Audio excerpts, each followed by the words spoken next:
If self-criticism hasn't helped you yet, maybe it's time to try something new. We're often told to try to push harder, to be our toughest critics, but let's be honest, how much has that really helped you? Chances are it's made you feel more drained, even more stuck. When you're constantly focused on what's wrong with you or what you think you're lacking, it doesn't actually move you forward. Instead, it's like dragging a weight around with you, holding you back every step you try to take. Self-criticism might feel like it's driving you, pushing you forward toward improvement, but the truth is, it often does the opposite. It keeps you running in circles, doubt, hesitation, frustration, until you feel like you're at a dead end. And it shows up in so many ways. It's that voice saying, I'll never get this right. Or when you replay mistakes from the past, why do I always mess up? It's comparing yourself to others and feeling like you're falling behind.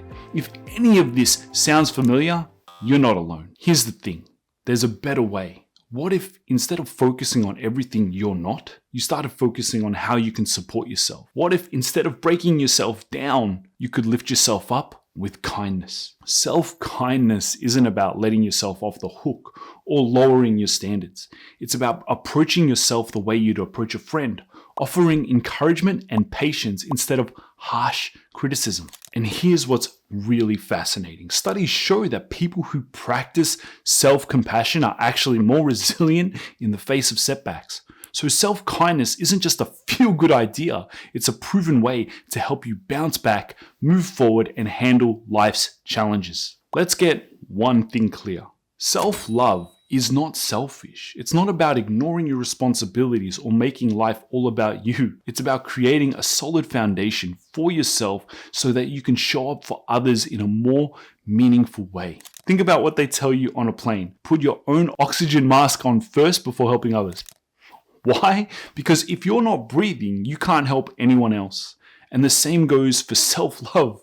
If you're running on empty emotionally, mentally, or physically, you can't give the best of yourself to the people who rely on you. If this is clicking with you so far, let me know. What's one step you're ready to take to start being kinder to yourself? Or if you think this is just fluff, tell me that too. I'd love to hear your honest thoughts in the comments below because these conversations matter. Self-love is like filling a cup. When you're full, when you're nourished and cared for, your overflow can pour into others.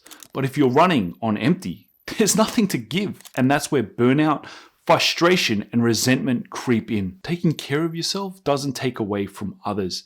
It actually makes you better for them. It's a necessary act of respect for yourself and the people you care about. All right, let's try something together. I know this might sound and feel a little strange, but just go with me here. If you're watching this, it means that you're ready. You're here because you want to treat yourself better, and that alone is something to be proud of. Here's what I want you to do. Find a mirror or use the front camera on your phone. Look yourself in the eyes and say something kind to yourself. Say something you've done recently that you're grateful for. Even just tell yourself, I'm doing my best and that's enough. All right, man. All right. It might feel awkward and that's okay. This is about building a new habit, about changing the way you talk to yourself. And if you want to take it further, write it down. Keep a journal where you list one thing you're proud of about yourself every day. Over time, you'll see how much good there is in you. Here's the magic of real self-love. It's not just about feeling good. It's about transforming how you show up in your life. When you're secure and kind to yourself, you naturally have more to give. You have more patience, more energy, and more clarity about your relationship and goals. Think of self-love as the foundation of a house. If the foundation is cracked or weak, no matter how beautiful the house looks on the outside, it can't stand strong when life throws storms your way. But when that foundation is solid, everything built on top of it, your relationships, your careers, your dream, become stronger too. With self-love, you're not constantly seeking validation from others because you've already given it to yourself. You can face challenges with resilience, knowing that even if things don't go perfectly, you'll still treat yourself with kindness and respect. So here's the takeaway. Self-love isn't just about feeling good. It's about building resilience. It's about creating a foundation that lets you handle life's challenges with strength and grace. Because when you treat yourself with kindness, it doesn't make you just feel stronger, make you feel better.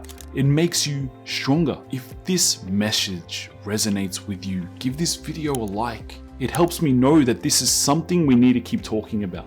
And it lets me know I gotta do more of this. And here's a question. What's one thing you're going to tell yourself the next time you look in the mirror? Drop it in the comments. Let's build each other up. Let's start this habit of kindness together. And if you're ready to dive deeper, check out my next video on building resilience. Together, let's keep growing.